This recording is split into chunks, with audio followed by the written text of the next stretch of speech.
निचकोरी, अरे बार बार निरखत फिरूं,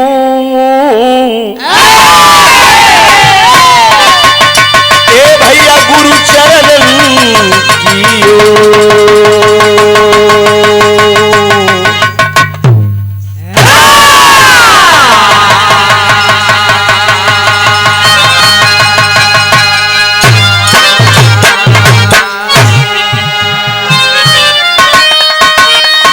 नमो नमो बिंदेश्वरी,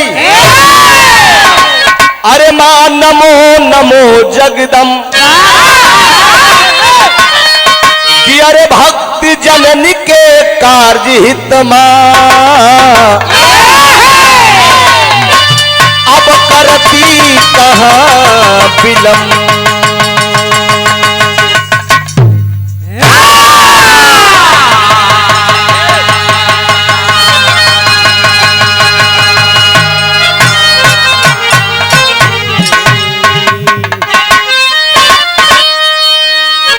सरस्वती ने स्वर दिया, बाप गुरु न दियो ज्ञान, अरे मातु पिता ने जन्म दिए, ए भैया कर्म लिखे भगवान।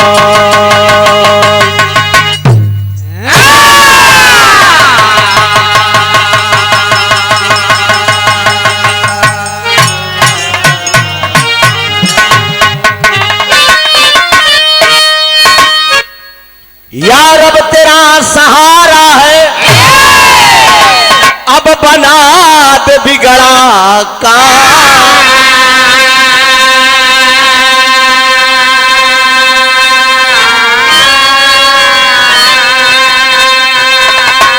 आ बाबू जो कुछ सज्जन गढ़ जुटे, अब सबको मेरा प्रणाम।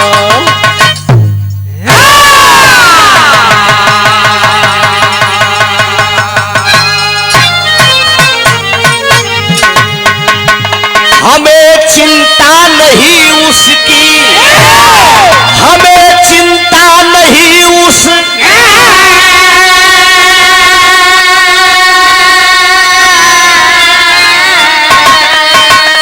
अरे उसे चिंता हमारी,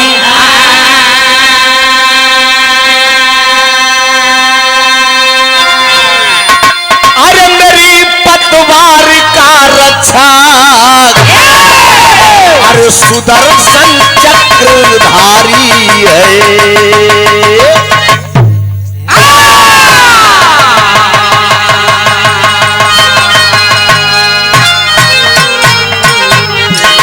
हे जगदम्ब विलंब न कीजे, हे जगदम्ब विलंब न कीजे,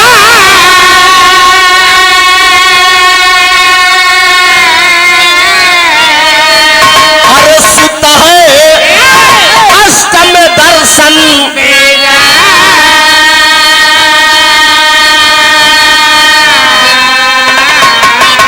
अरे कीजे कृपा भवानी पद पंकज पे मां।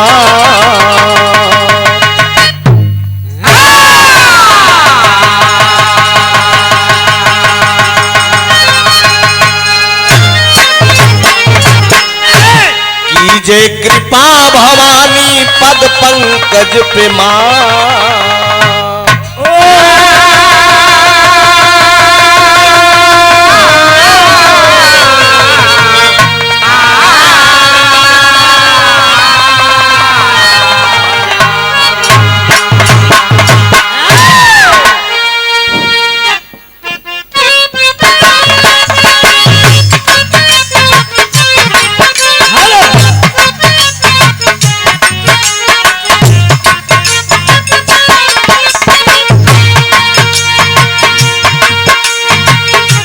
कर्पूर गौरम करुणावतारम, कर्पूर गौरम करुणावतारम, संसार सारम भुजगेंद्र हारम कर्पूरी गौरम करुणावतारम संसार सारम भुजगेंद्र हारम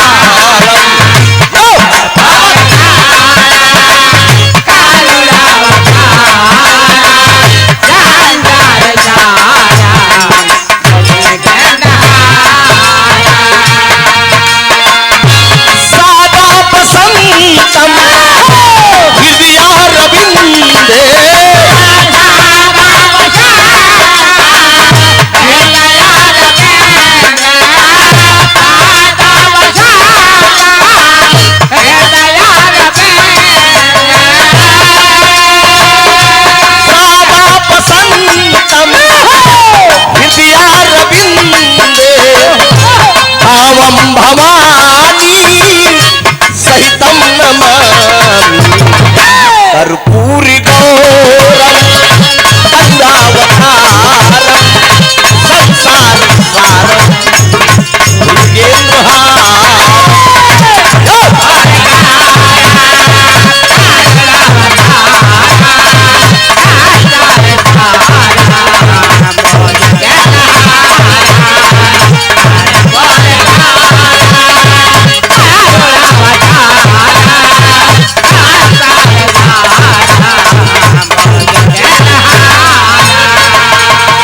कर्पूरी गौरम करुणावतारम संसार सारम भुजगेंद्र हारम। हल्का से हारमोनियम बढ़ाइए। ठीक है, आपकी बात को मैं सहमत हूं ना। अरे आप सेकंड गार्ड हैं तो आप धरिए।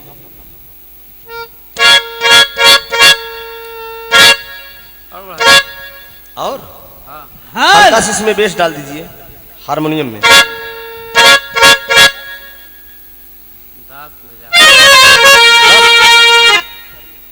राम नरेश जी आप चेक करिए। हेलो कम है? हाँ कम। हल्का से इनका बढ़ा दीजिए। Hello hello. हेलो। और आज इस ऐतिहासिक धरती बड़े पावन पवित्र बेला में गत वर्ष की बात इस वर्ष भी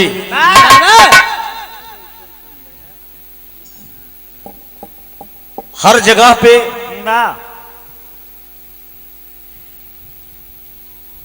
बड़े धूमधाम से यादव कुल शिरोमणि श्री काशीदास बाबा जी का वार्षिक श्रृंगार एवं पूजन बड़े धूमधाम से मनाया जा रहा है। कई वर्षों से लगातार आज इस सरजमी पे श्री काशीदास बाबा जी का पूजन समारोह और लोकगीत सांस्कृतिक कार्यक्रम का आयोजन अर्थात बिरहा कलाकारों को बुलाकर गीत संगीत गवाने का काम करते हैं, कलाकारों का हौसला बढ़ाने का काम करते हैं। मंदे जिंदगी शुक्रगुजार हूं आज इस ऐतिहासिक धरती न्यू कॉलोनी सीपीपी लाल कुआं के सरजमी पे उत्तराखंड नैनीताल की धरती पे मैं हार्दिक अभिनंदन एवं वंदन करता हूं। मैं गायक कलाकार त्रिभुवननाथ यादव तीर्थराज प्रयागराज की धरती से सभी भोजपुरी भाइयों का वंदन अभिनंदन एक स्वर से मैं अपनी पूरी टीम के साथ आप सबका वंदन अभिनंदन करता हूं। और इस आयोजक इस कमेटी के जितने भी पदाधिकारीगण हैं, कोषाध्यक्ष से लेके महामंत्री से लेकर प्रबंधक जी तक, सबका मैं तहे दिल से वंदन करता हूं। खास तौर से मैं धन्यवाद दूंगा आदरणीय ब्रजेश यादव जी को। बड़ी मेहनत लगन के साथ बड़े परिश्रम के बाद बड़ा सहयोग आपका रहा। वाह वाह प्रयागराज से यहां तक बुलाने में हम दोनों कलाकारों के आवाज की रात के आप मलिकार हैं, हमारे गार्जियन हैं। तो जितने भी यहाँ बुजुर्गगण बैठे हैं, पिता तुल्य बुजुर्गगण, हम उम्र साथीगण, अगल बगल इर्द गिर्द में बैठी मेरी आदि शक्ति माताएं बहनें, देश के भाभी कर्णधार बच्चे, साथ ही साथ अपने फन की माहिर हमारे तीर्थराज प्रयागराज से विरहा की बड़ी ही होनहार गायिका सोना सुहानी जी, परिचय के मोहताज नहीं, आप भी गंगा चैनल पे आप लोगों ने देखा होगा। आपको और आपकी पूरी टीम को मैं हार्दिक अभिनंदन एवं वंदन करता हूं। साथ ही साथ कविगण को मैं दिल की गहराइयों से नमन करता हूं। वंदन अभिनंदन है, स्वागत है आपका। कवि जी कहाँ है? अच्छा, भ्रमण कर रहे हैं। देव ऋषि नारद जी बीड़ा करतार लेके जैसे भ्रमण कर रहे हैं, उससे भी कमल कवि जी भ्रमण कर रहे हैं। कहे थोड़ा पहाड़ वहाड़ घूम ले तो आई, हमको तब तू घूमा, हम लोग हर काम लगाए। बहुत एक जोरदार ताली बजाकर आप लोग सम्मान करिए आदरणीय ब्रजेश यादव जी का।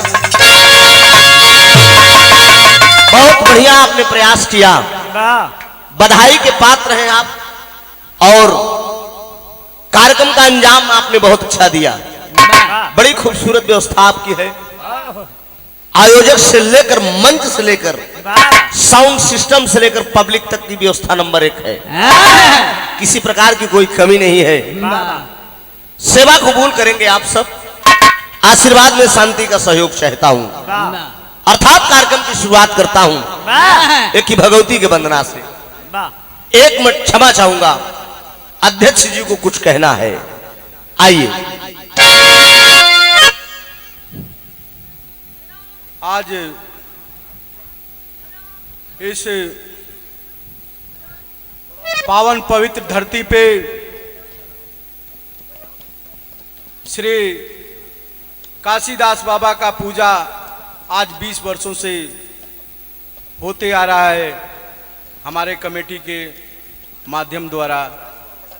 मैं बहुत दबाव में जाओ। अपने इस नगर के पूर्व चेयरमैन माननीय पवन कुमार चौहान जी से निवेदन करूंगा कि वो मंच पे आएंगे और आए हुए कलाकारों का स्वागत करके उनके हौसला को बुलंद करेंगे। माननीय पवन कुमार चौहान जी, पूर्व चेयरमैन लाल कुआं। हेलो हेलो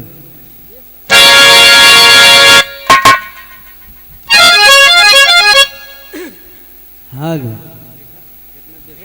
हेलो हेलो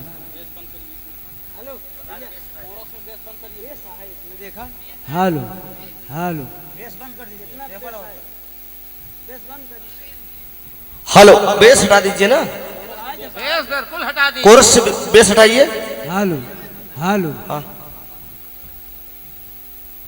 मैं निवेदन करूंगा कि अपने कलाकार माननीय त्रिभुवन जी का पट्टा भेंट कर स्वागत करेंगे चेयरमैन साहब।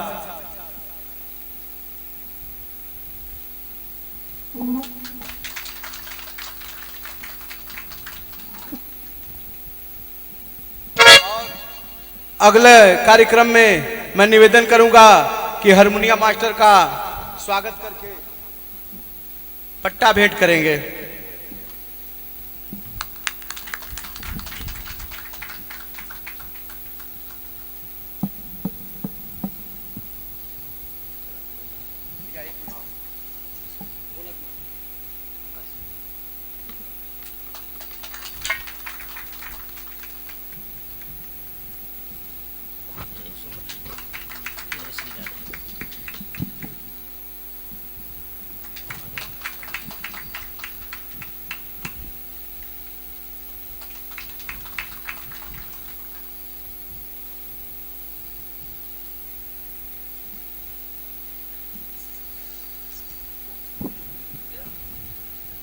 हेलो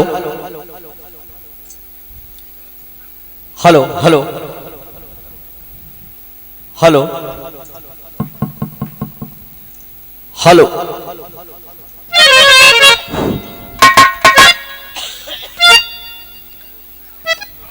हाँ 2 शब्द बुलवा दीजिए।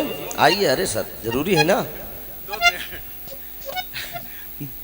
गलती को मैं अपने स्वीकार करता हूं और अपने चेयरमैन साहब से निवेदन करूंगा कि आज काशीदास बाबा पूजा के शुभ अवसर पे हमारे पार्टी को, हमारे कमेटी को और आए हुए पार्टी को आशीर्वाद स्वरूप 2 शब्द कहेंगे।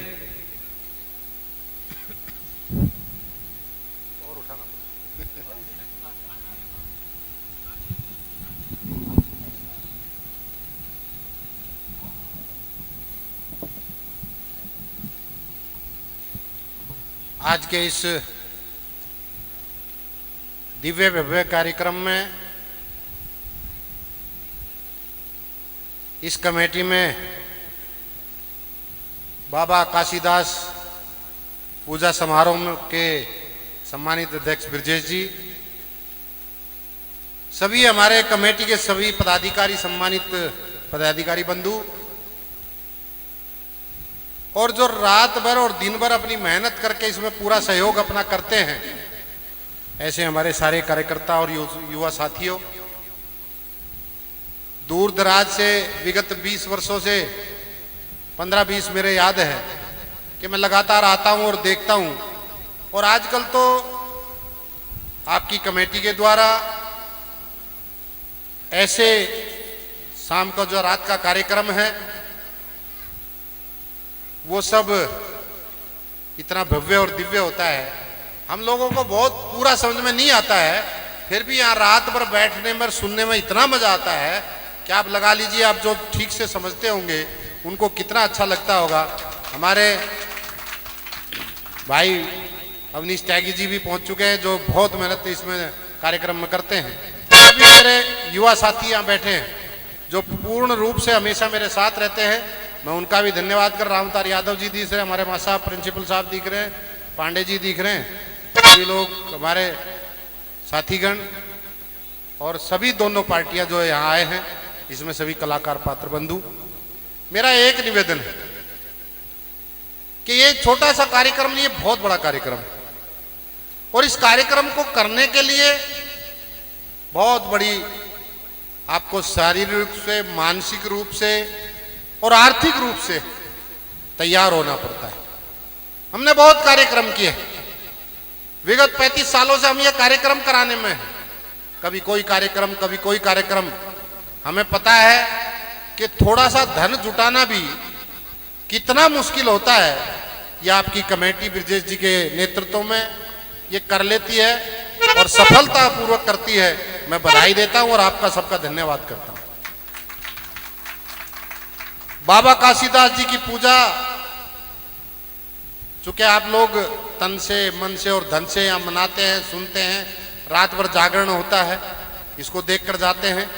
मेरी बाबा साहब से एक प्रार्थना है कि हम सब लोग जितने यहाँ बैठे हैं, सुनते हैं, जिनके कानों में आवाज जाएगी, उन सब का कल्याण करें, वो सभी सुखी रहें, संपन्नता की ओर जाएं, स्वस्थ रहें और सारे हमारे बच्चे जो काम करते हैं इनका भविष्य उज्जवल हो।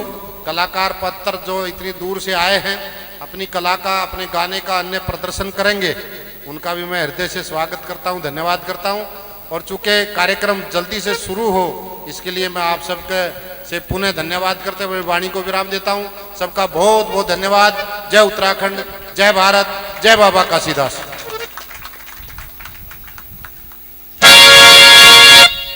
धन्यवाद चेयरमैन साहब, आपने अपनी वाणी से थोड़े समय में सबको संतुष्ट कर दिया। मैं इसी क्रम को आगे बढ़ाते हुए अपने सेंचुरी पल्प एंड पेपर मिल के अध्यक्ष माननीय अवनीश कुमार त्यागी जी से निवेदन करूंगा, मंच पे आएंगे और अपने मुखार बिंदुओं से इस पूजा में सम्मिलित होने वाले भाइयों का मार्गदर्शक करेंगे।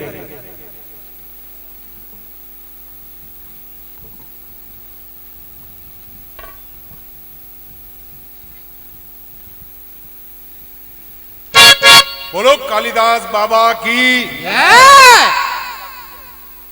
की जय। हाँ, एक ही बात है।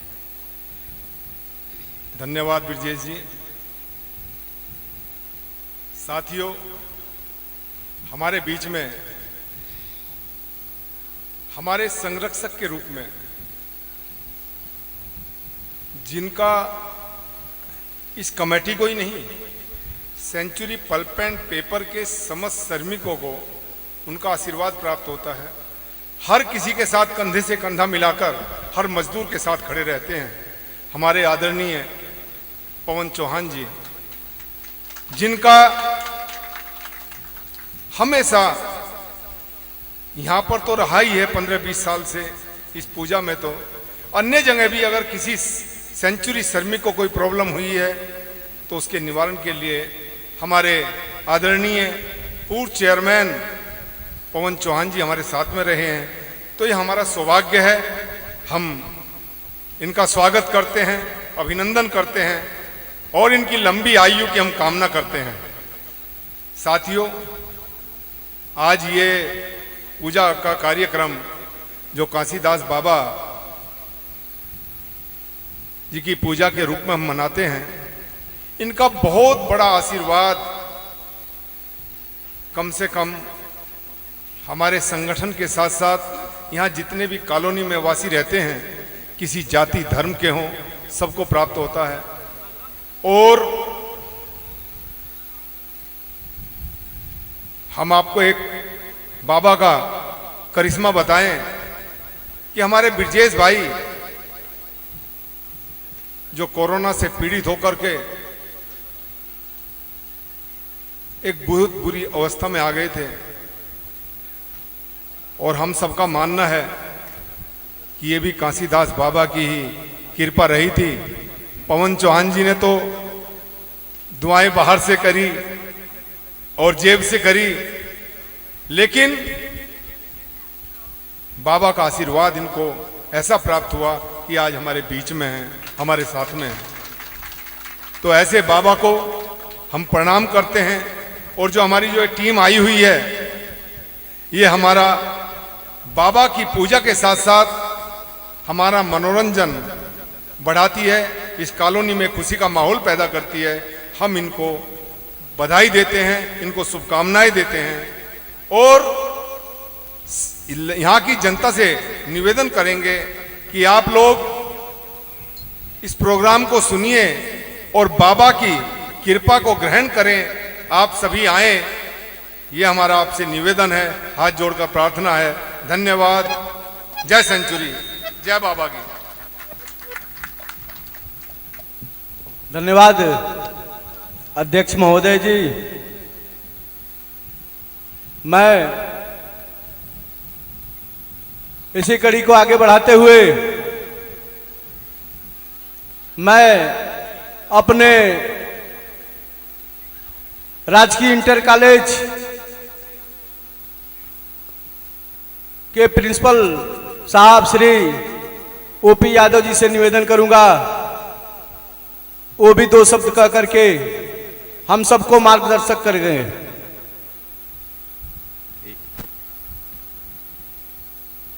अच्छा, क्षमा चाहता हूं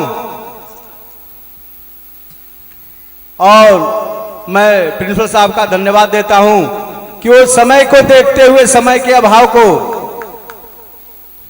ये सोच रहे हैं कि मतलब चालू हो, कार्यक्रम चालू हो। सबका ये मानना है कि कार्यक्रम चालू हो जाए। तो मैं भी अब ज्यादा समय न लेते हुए मैं अपने कलाकार महोदय जी से निवेदन करूंगा कि वो अपने कला का प्रदर्शन करें।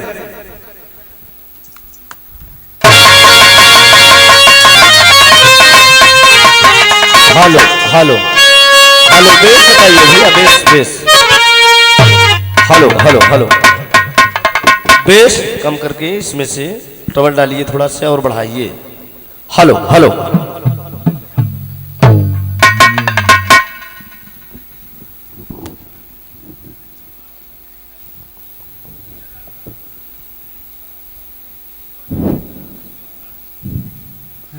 हेलो हेलो, दर्जा ब दर्जा इत्मीनान से स्थान ले लें आप सब। हेलो हेलो ध्यान दीजिएगा दोस्त, आने जाने का, उठने बैठने का, बोलने चालने का तौर तरीका होना चाहिए।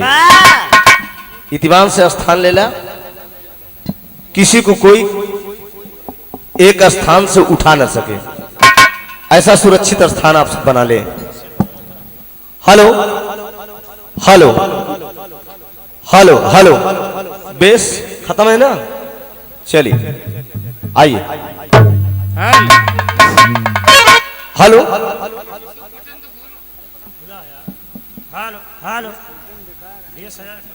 बढ़ा दीजिए, बढ़ा दीजिए। हेलो दरअसल ये वॉल्यूम लेगा नहीं, ये सब डिब्बा नजदीक में रखा हुआ है ना, इसको और दूर रख करना चाहिए आपको। हेलो हेलो हेलो, चलिए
बड़ा सुंदर गीत का इशारा हमारे मास्टर साहब करते हैं। अरे वाह, हमारे महीप जी सुंदर लाइन से सजाया है। मैं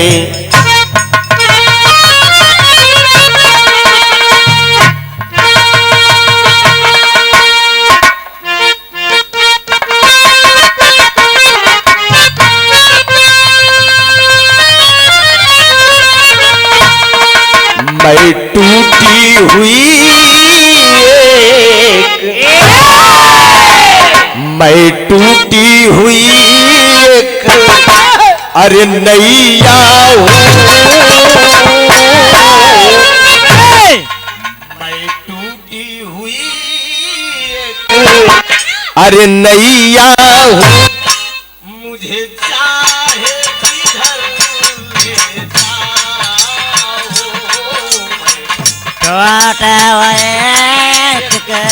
नैया मुझे चाहे ले जा, मैं टूटे हुए नैया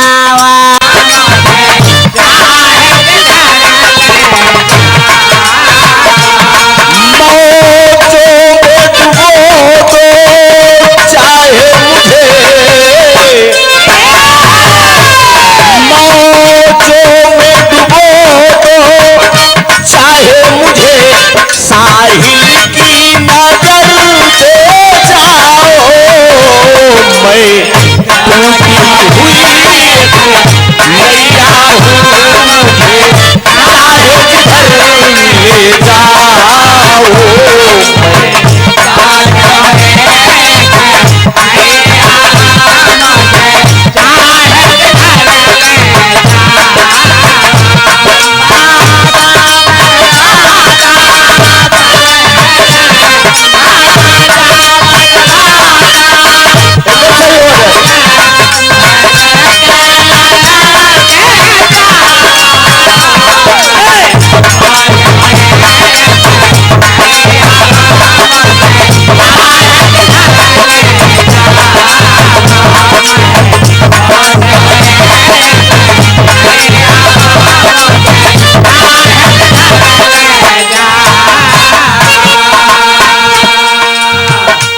दीजिएगा, माँ सदियों माँ होती है, बेटा सदियों बेटा होता है।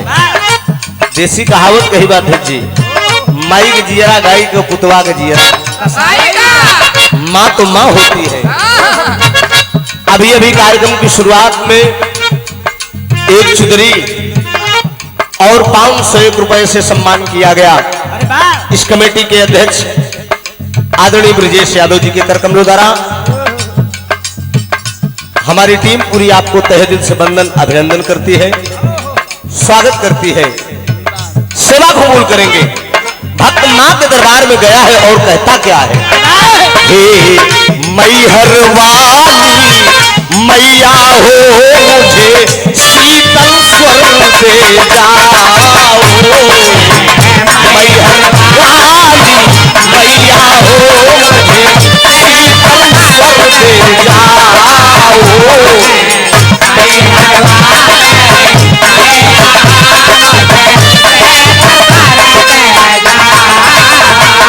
महफिल में समापद जाए यहाँ, महफिल में समापद जाए यहाँ, कुछ अपनी नजर दे जाओ, मैहर वाली मैया हो मुझे दे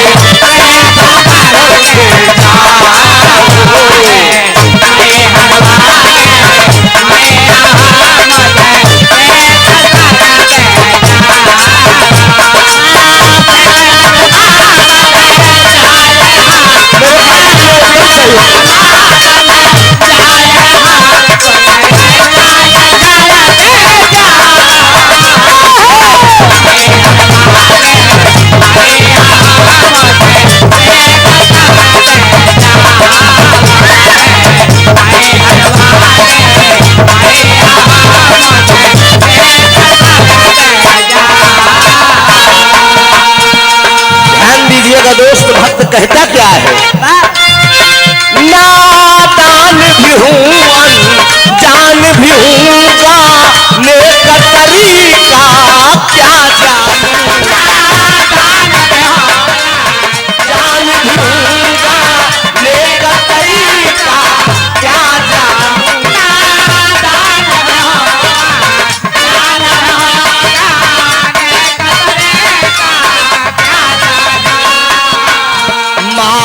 तुम ममता की मूरत हो,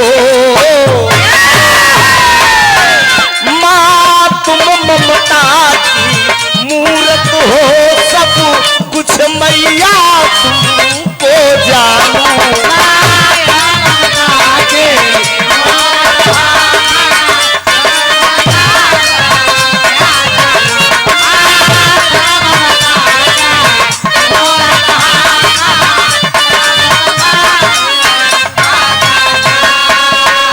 हंसता हुआ सबको देखूं यहाँ, हंसता हुआ सबको देखूं यहाँ, कुछ अपनी नजर कर जाओ, मैहर वाली मैया हो मुझे शीतल स्वर दे जाओ,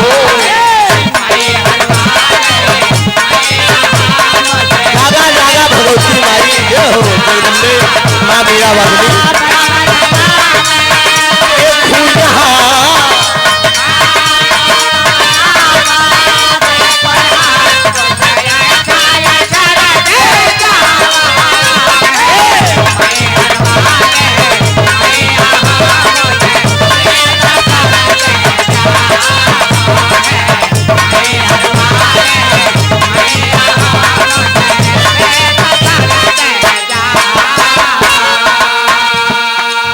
प्रसाद रूपी पुरस्कार माता रानी की वंदना पे लाइन पे आप प्रसन्न होकर आदरणीय झारखंडी यादव जी ना गोरखपुर की धरती से पूज्य स्वामी उत्तर प्रदेश के आप सीएम पूज्य महाराज आदित्यनाथ योगी साहब की धरती से अरे वाह, बहुत बहुत वंदन। उत्तर प्रदेश में तो हैट्रिक मार दे हैं लोग। बारे गोरखपुर जितने भी भाई लोग हैं हमारे, माई की वंदना हो जाए, चिंता ना करें आप सब। हमारे भाई लोग गोरखपुर, बलिया, देवरिया, आजमगढ़, बिहार, प्रयागराज, मिर्जापुर, तमाम जगह के लोग यहाँ पर हैं। चिंता ना करें आप सब, बढ़िया ही मील में कमा। बाकी खबर हम लेके आए हैं। हाँ, ऐतमान से आप सब कमा जेकर दुल्हन साथे हुई हैं, ओकरे परिवार का खबर हम दे। ये बतिया हमार ध्यान दे, उनके माताजी से पिताजी से जाके हम बता दे कि भैया हरन एकदम ठीक ठाक है। आज जेकर दुल्हन घरे हुई हैं तो हम तो है ये ना भौजी हरन से बतावे बरे, कहते भौजी हरन बढ़िया रहा, भैया हरन ठीक है, चिंता ना करा दोस्त, धान लग गया है। पूरा समाचार हम लेके आए हैं, गोरखपुर, देवरिया, आजमगढ़, हर जगह का खबर हम लेके आए हैं। यही बहाने आज लाल कुआं नैनीताल के धरती पे ये गाना तो एक बहाना है दोस्त, हम खबर ले बरे आए हैं। हमको जाई भाई हरन से बताई आई, बेहन उचरिएगा, धान लग गया है, हल्की हल्की बारिश भी हो गई है, लेकिन 3 पानी ले ले आधा छूट गई। जान ला आप सब हिया कमाता, भाभी हरन कहाँ पर बरात हो? हाँ हमारा नहीं ऊपर ले आवत हो। हाँ। भौजी हरन धाने के निर्वही शुरू कर दे हैं दोस्त। ये बतिया भाभी हरन बताएं कि जाके अपने भैया से बताई दे। तो यहाँ जितना जने बैठा सब बड़वार भाई है, सबको दुल्हनी के देवरे है। तो खबर हम लेके आई है दोस्त, इत्मीनान से आप सब चिंता न करें। अब भौजी हरन की खबर आप सबको बताई देते हैं, आप सबको खबर हम ले जाके भौजी हरन के बताई दे। लेकिन ध्यान दीजिएगा दोस्त, आप सब 100 रुपया बंधन हो, अभिनंदन हो, बढ़िया ढंग से आप सब कमा। हम जानते हैं हमारे भाई हरन जितना है सब कमाते हैं इत्मीनान से, कोनो प्रकार का कमी में। कोरोना लगा रहा लेकिन हट गए दोस्त, ठीक बा कहना है दोस्त। मायूस मुसाफिर भटक रहा मंजिल की अंधेरी राहों में,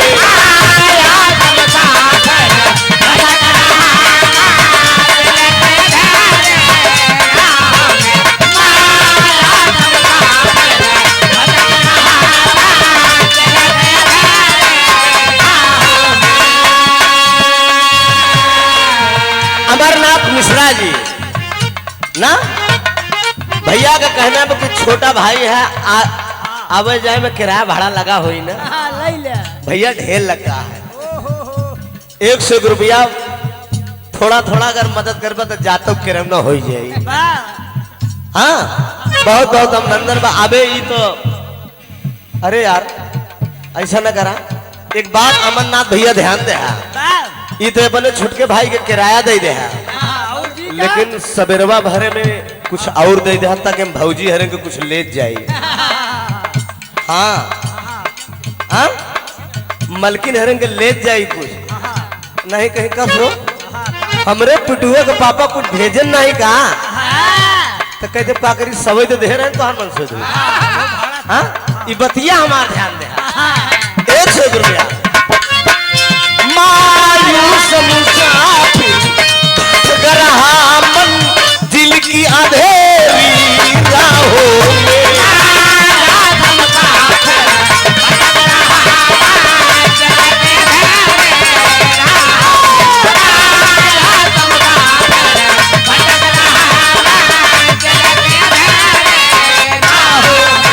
चलने की मुझे में ताप नहीं,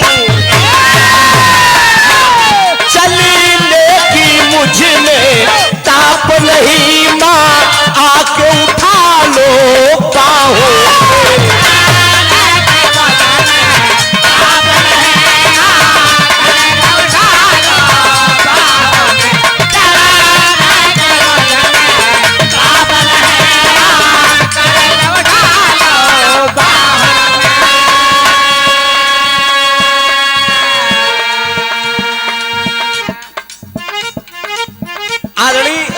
विश्ववर्मा जी, हेलो हेलो वीरों की धरती, बहारों का देश, बागी बलिया, उत्तर प्रदेश। हेलो एक जोरदार ताली हो भैया। हेलो मैं नमन करता हूं बलिया जिला को। आपके कार्यक्रमों द्वारा 101 रुपया का पुरस्कार, बहुत बहुत प्रणाम। हमारे इलाहाबाद में कम है का? हाँ, अब एक को नजर नहीं है।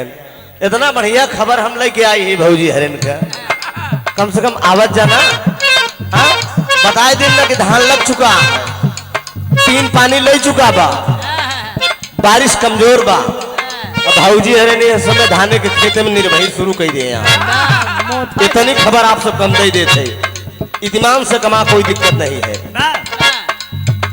चली नेकी मुझ में ताप नहीं माँ, आके उठा लो का हो।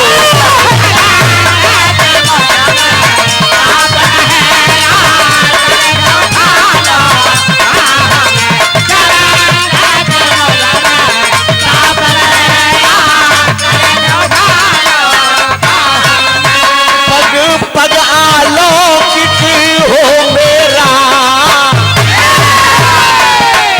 पग पग आलोकित हो मेरा, गीतों में असर देता हो। मैहर वाली मैया हो, मुझे शीतल स्वर में जाओ।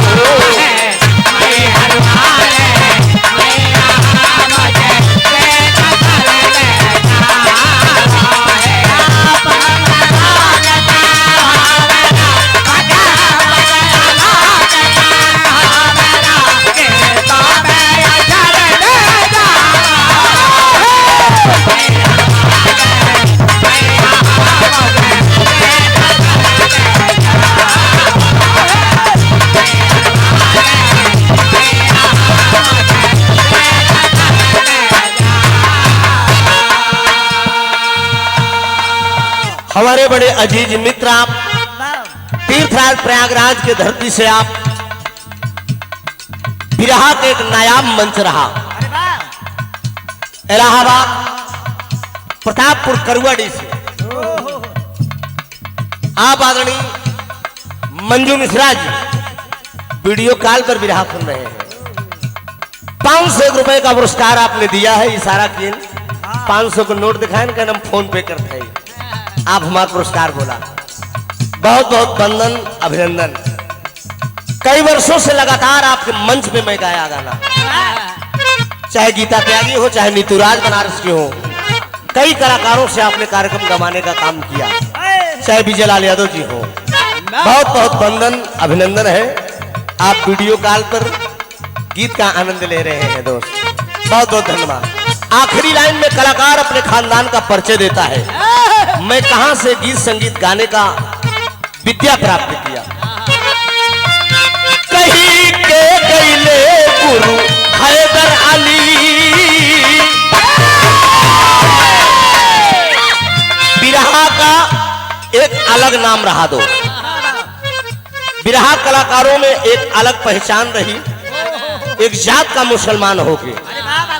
हमारे गुरुजी तीर्थराज प्रयागराज से जुगनू हैदर अली साहब, एक जोरदार ताली हमारे गुरुजी के नाम पे आप सब बजा दे। बिरहा के सम्राट थे दोस्त, हिंदुस्तान नहीं विदेश तक आपने अपने कला का परचम लहराया। मालिक करे उन्हें स्वर्ग में उच्च स्थान मिले। कहीं के गईले गुरु हैदर अली, तुम ही ईश्वर की माया हो।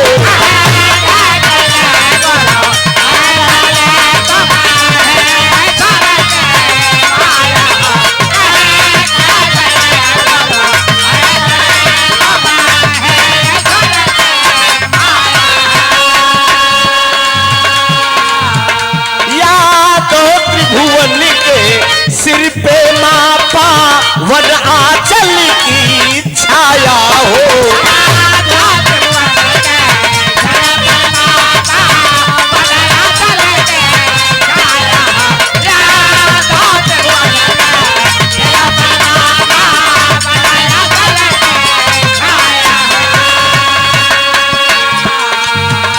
हंसता हुआ सबको देखूं यहाँ,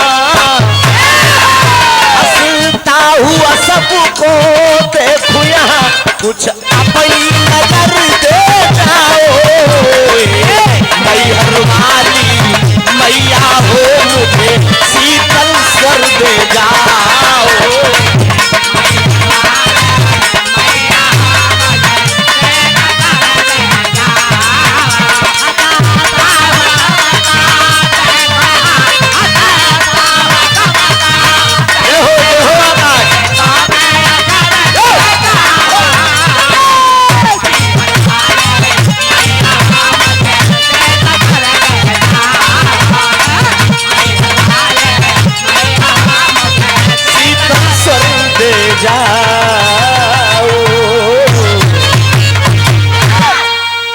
मास्टर साहब हेलो हेलो इको ज्यादा किए हैं क्या भैया आप बहुत दबा टाइप का बोल रहा है यार कुछ समझ नहीं आ रहा है हेलो का संगम उनसे पूछी जरूरी संगम अजय कहा था अच्छा जाता माला दिक्कत हुई तो वहां से सही करा नहीं तू अपन काम करा तोरे लगे सही जाता कि नहीं ना जाए तो बताया माई के वंदना तो होगी ना कुछ तनी के ईशन बजाए के आवा सावन का महीना चला था थोड़ा सा नौजवान भाई लोग हमार बैठा है ये बड़ा मेहनत करके गांव देश छोड़ के जिला जवार छोड़ के प्रदेश छोड़ के यहाँ ठहरत है ये मिल में तो ऐसा करा मास्टर साहब पूरी सावन का महीना में उन्होंने देखा है कि मेहरारू अपने मर्द से रुचि आएगी तो कुछ तो नहीं बच के आवे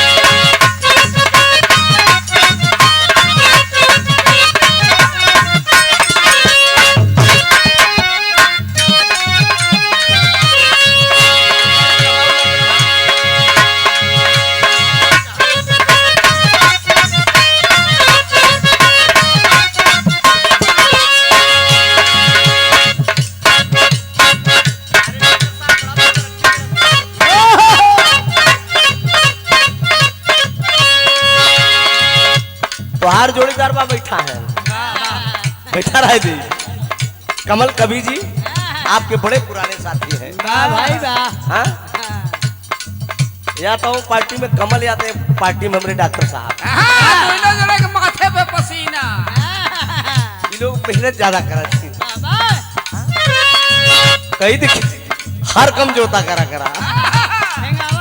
इशारा भाई सावन का महीना में कोनो दुल्हन अपने दुल्हा शुरू से आएगी एक बात जान ला सोना मेहरारू अगर कुछ सियाई जाए ना कभी जी मरद का बड़ा दुर्दशा होता मनावे में 2-4 दिन लग जाता खाली मनावे में अब मर्द को सियाई जाए तो मेहरारू केवल 5 मिनट में मनावत खाली एक बार लाली लिपस्टिक लगाई देखी का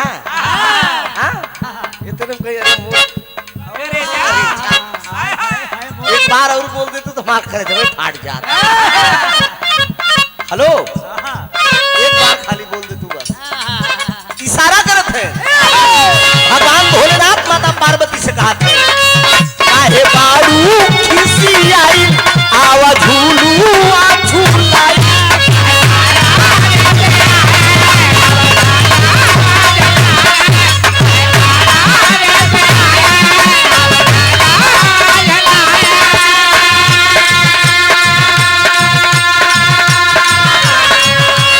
बारू खिसी आई आवा झूलू आ झूलाई राग सावन के महीना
से 100 रुपए का आशीर्वाद, बहुत बहुत वंदन अभिनंदन है।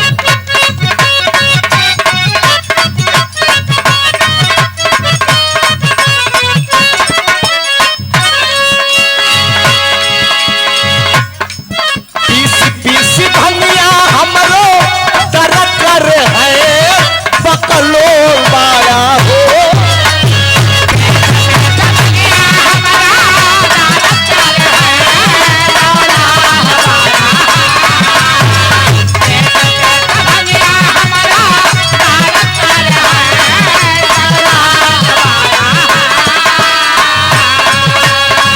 पीसी पीसी भंगिया हमरो कर कर है पौरा बाड़न हो, या हमरो हंस पे पौरा बाड़न हो।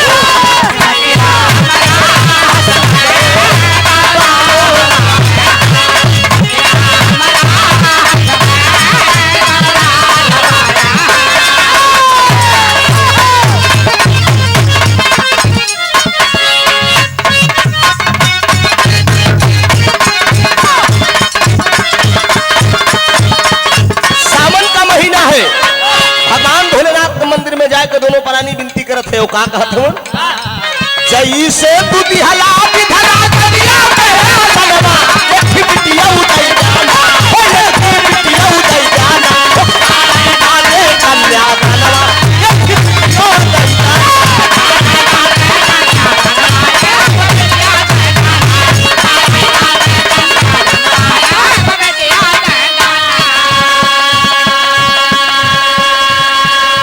दुनिया का मालिक से विनती करत है कि जैसे तू दिहला विधना को दिया में नवा एक ठी बिटियो दे देना, करे बदे कन्या दनवा एक ठी बिटियो दे देना।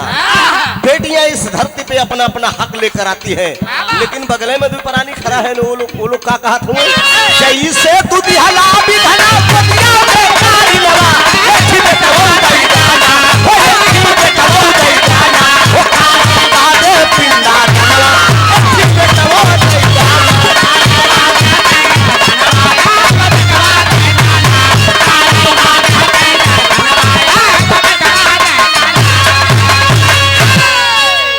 एक 5 मिनट की लोकगीत, उसके बाद नंबर सोना सुहानी जी का आ जाएगा। आज इस मौके पर हम लोग उपस्थित हुए हैं, पूरे हिंदुस्तान में श्री काशीदास बाबा का पूजन मनाया जा रहा है। काशीदास महाराज की पूजा कब से और कैसे शुरू हुई? आज यादव कुल शिरोमणि थे काशीदास पूजनी बाबा जी, बड़े धूमधाम से पूरे हिंदुस्तान में मनाया जा रहा है। एक प्रमाण ऐसा मिलेगा बाबूजी, आइए मार साहब।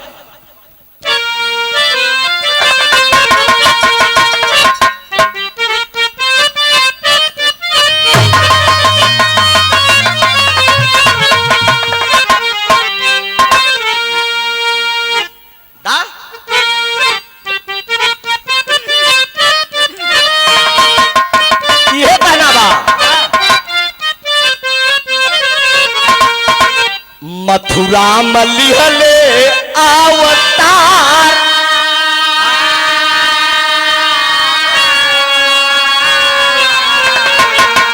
तिरछा कजरवा के कोर, तिरछा कजरवा के कोर, अरे हमार मारत हिया राम बांधा, तिरछा कजरवा के कोर, हमार मारत हिया राम बांधा।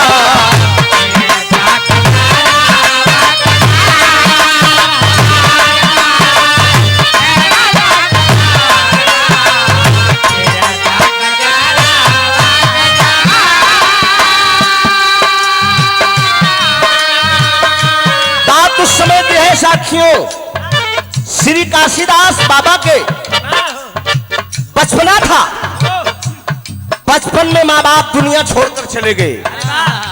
प्रमाण मिलता है, एक भाई और एक बहन, बहन का नाम कमला बताया गया और काशीदास बाबा लगे रहो, लगे रहिए।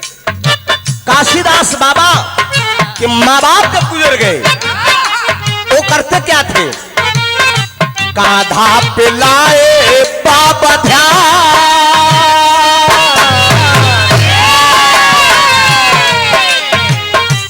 आधा पिलाए खुद धान महान काशी बाबा जी भैले आधा पिलाए खुद धान महान काशी बाबा जी भैले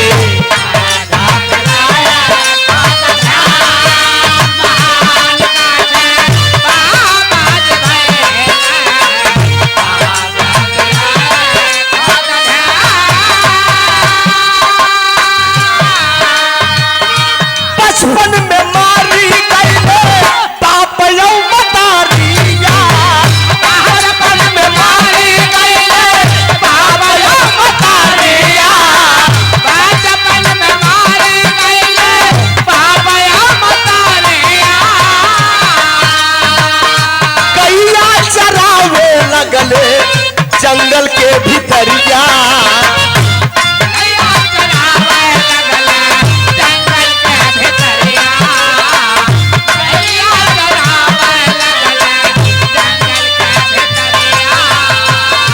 लुरिया सुनावे श्रीमान हो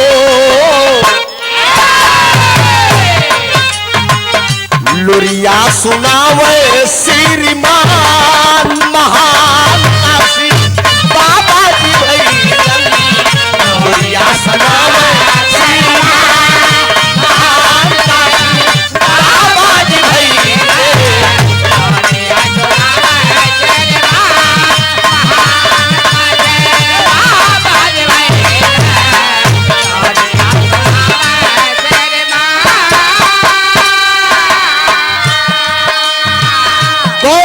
बाबूजी बचपन में माँ बाप गुजर गए एक भाई काशी और बहन का नाम कमला बताया गया ध्यान आया माँ बाप को गुजरने के अंदर वही काशी यादव जंगल में बिहार के जंगल में बाबूजी गाय चराने का काम करते थे लेकिन माँ बाप जब दुनिया से साया छोड़कर जाने लगे वचन दिए माँ बाप बोले कि बेटा काशी तुझसे छोटी ये बहन तुम्हारी कमला है बराबर अपनी बहन का ध्यान रखना कमला का लेकिन बाबूजी बहन का ध्यान ना रखे काशी यादव बहन का ध्यान ना रखे कमला का दिन रात उसी जंगल में गाय चराने का काम करते थे घर पर नहीं आते थे एक दिन काशी यादव जब घर पे आते हैं बहन कमला बड़े क्रोध में अपने भाई से कहती है क्या कहती है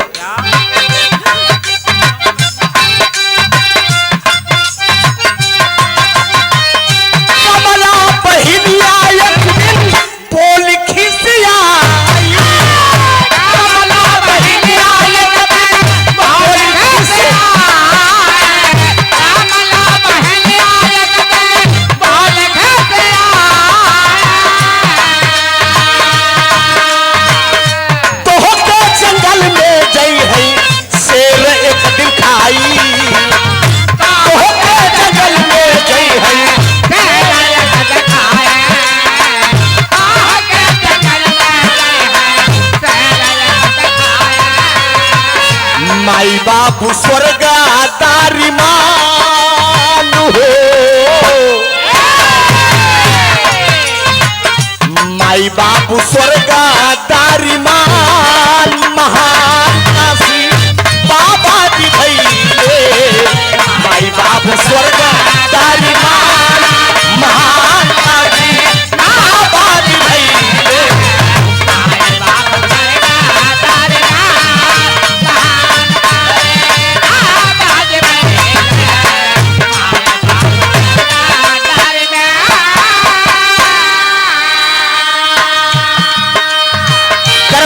काशी यादव जब आते हैं बहन कमला मारे क्रोध में कहती है कि बारे भैया बाप माई बाप का साया उठ गया दुनिया से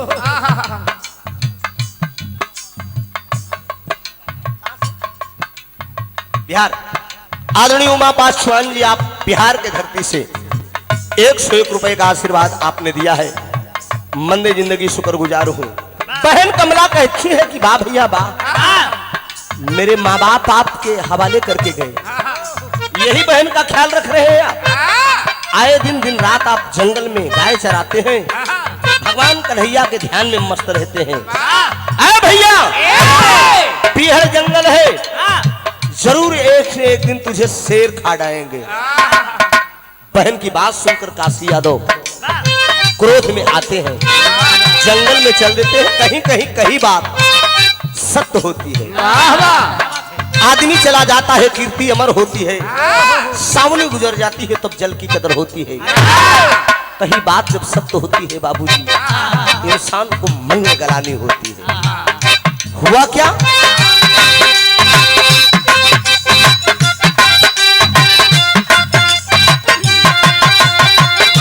बहिनी का बात कही सही हो ही गई, बहिनी का बात कही सही हो ही गई, बहिनी का बात कही सही हो ही गई। काशी यादव से रावा के मार के गिरैले, काशी यादव से रावा के मार के गिरैले, काशी यादव से रावा के मार के गिरैले। पहले प्रभु से अब जीवन दान हो, पहले प्रभु से अब जीवन दान, महान काशी बाबा जी भैले। पहले प्रभु से अब जीवन दान, महान काशी बाबा जी भैले।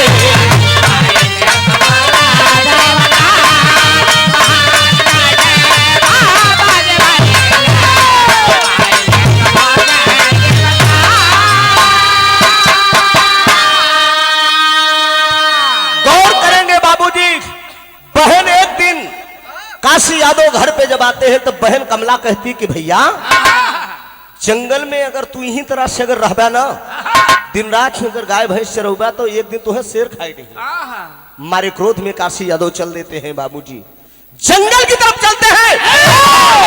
सामने उस जंगल में एक शेर मिल जाता है। भगवान आनंद कंद 16 कला पूर्ण भगवान कन्हैया का ध्यान लगाते हैं।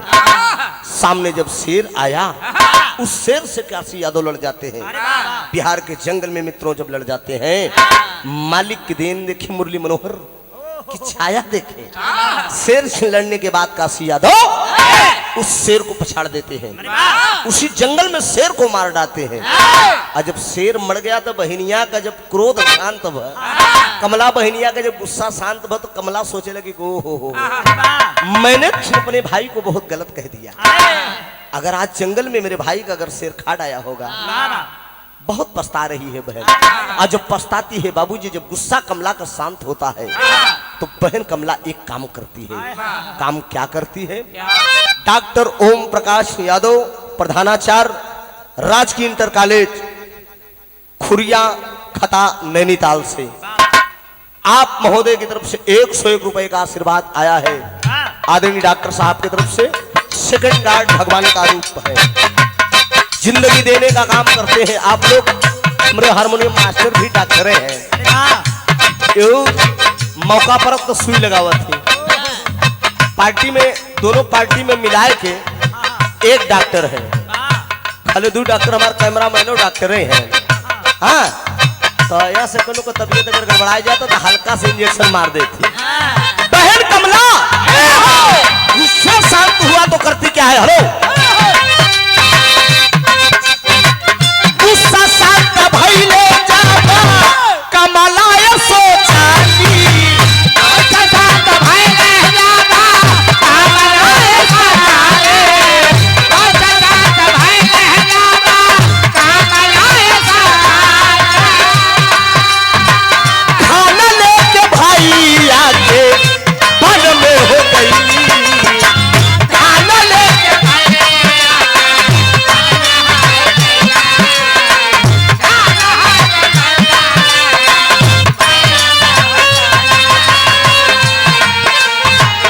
भारी शेर मारा पाउतान हो,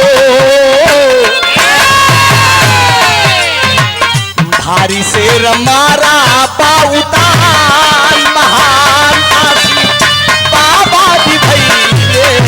भारी शेर मारा पाउतान,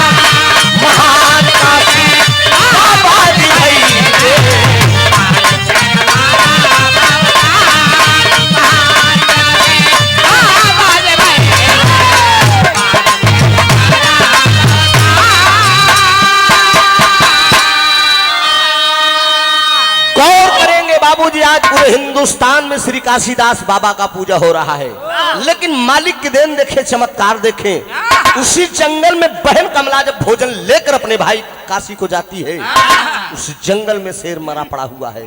शेर को जब देखती है, सोचने लगे कि वाह, ये चमत्कार मेरा भाई किया है। काशी काशी से पूछती कि भैया ये कैसे हुआ? कहा बस बहन, उस मालिक की देन है, उस 16 कला पूर्ण कन्हैया की मन में बहन पछताती है, भोजन लेके गई है और जब मन में पछताती है बाबूजी, बहन कमला एक काम करती है। काम क्या करती है?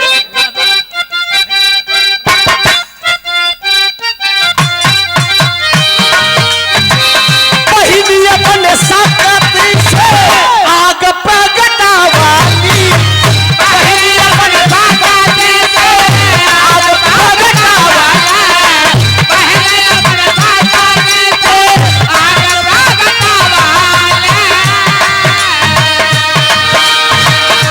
अगिया में चल के बाबू सती होली गई, अगिया में चल के बाबा सती होली गई।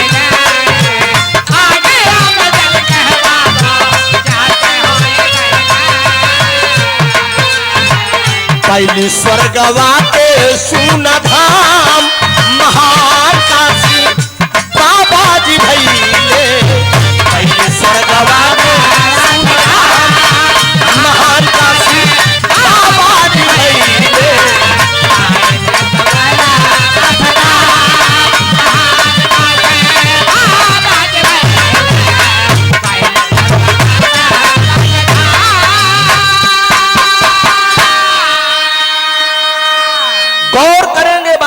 मन के पछताने से क्या होता है?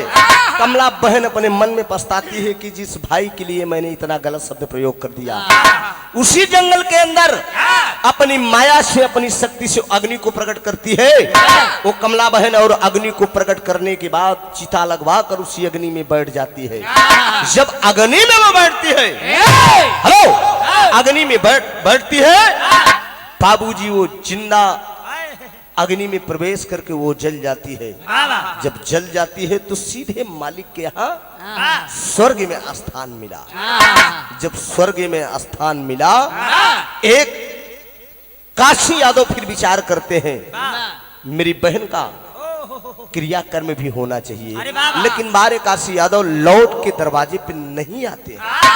जब लौट के घर पे नहीं आते, उसी जंगल के अंदर काशी यादव एक काम करते हैं। क्या करते हैं?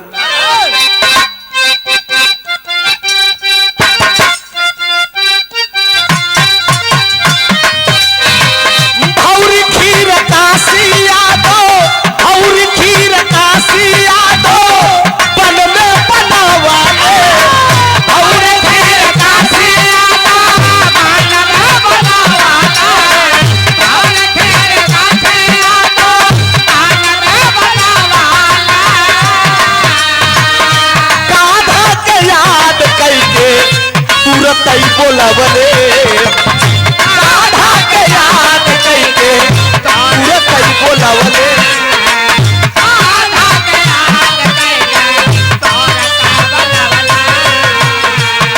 प्रभु के दर्शन महान महान काशी बाबा जी भैले।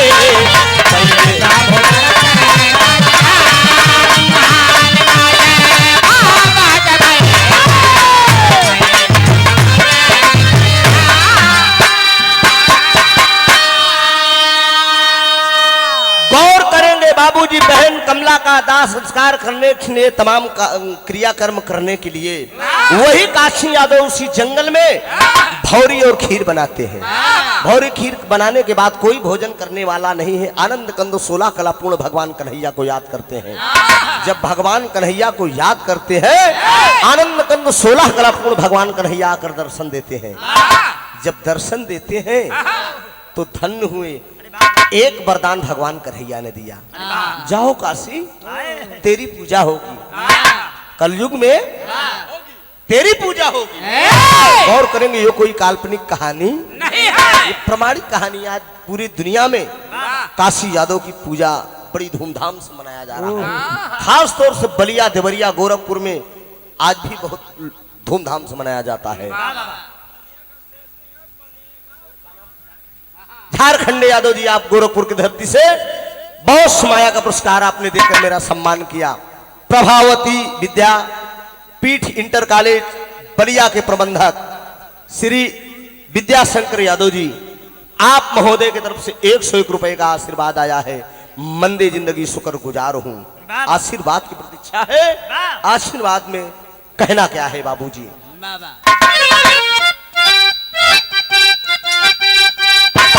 प्रमाण मिला, भगवान कन्हैया प्रकट हुए, वरदान दिए, आए काशी तूने चमत्कार किया है यादव कुल में। ठीक है, कहा ठीक है प्रभु, लेकिन कलयुग में तेरी पूजा होगी।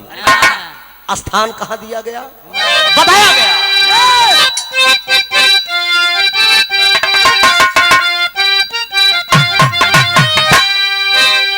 काशी बाबा के मंदिर, अरे काशी बाबा के मंदिर बनल बा बिहार में। काशी बाबा के मंदिर बनल बा बिहार में। काशी बाबा के मंदिर बनल बा बिहार में। आई बन देवी बन के बहिना श्री मान हो। आई बन देवी बन के बहिना श्री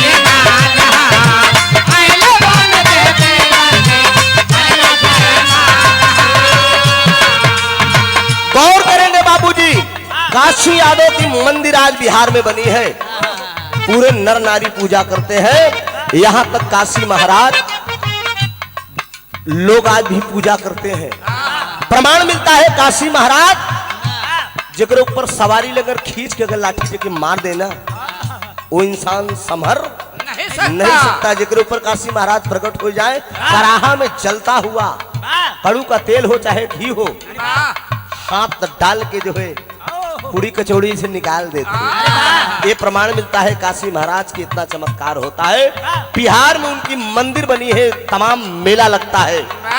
दुनिया के कोने कोने से, हिंदुस्तान के कोने कोने से, हिंदुस्तान नहीं पूरे विश्व के कोने से लोग दर्शन करने के लिए जाते हैं।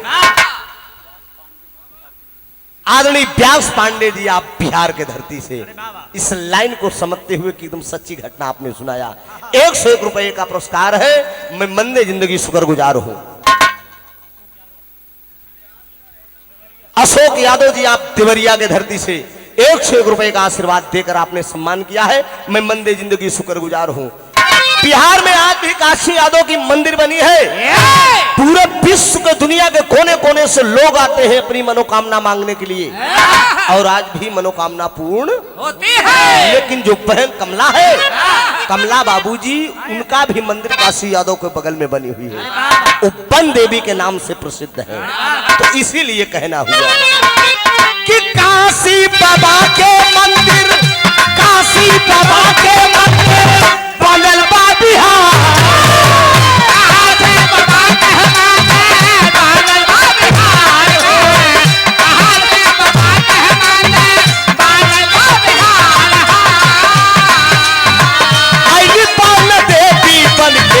सुना श्रीमान हो, आइले बन देवी बन के जाना तेरे माना, आइले बन देवी बन के जाना तेरे माना। त्रिभुवन पाए पावन जी से प्यार हो, अरे त्रिभुवन पाए पवन कवि से प्यार, अरे महान आज हिंदुस्तान में पूजा हो रही है। आज बड़ी खुशी की बात है। श्री काशीदास बाबा की पूजा में हम लोग भी प्रयागराज की धरती से नैनीताल लाल कुआं की धरती पे पहुंचने का मौका, बहुत नाम सुना था, बड़ा प्यार स्नेह मिला। खास तौर से मैं बधाई का पात्र दूंगा आदरणीय ब्रजेश यादव जी को। दुनिया के कोने कोने से आप कलाकार बुलाने का काम करते हैं। यह बार भैया कहने कि हम दोनों प्रयागराज के गवैया बुला देते हैं। इलाहाबाद के लोग कहा थे कि तुम इलाहाबाद वाले को बुलोबे नहीं करते। ये आपका प्यार दुलार है। और ये श्री काशीदास बाबा पूजन समारोह गोपाल जी। अच्छा इधर है सेंचुरी श्रमिक कल्याण संघ सीपीपी लाल कुआं, माननीय जी के कर कमलों द्वारा ये 101 रुपए का आशीर्वाद आया है। मैं मंदे जिंदगी शुक्रगुजार रहूंगा। त्रिभुवन पाए पवन कवि से प्यार, अरे त्रिभुवन पाए से पवन कवि से प्यार, अरे महा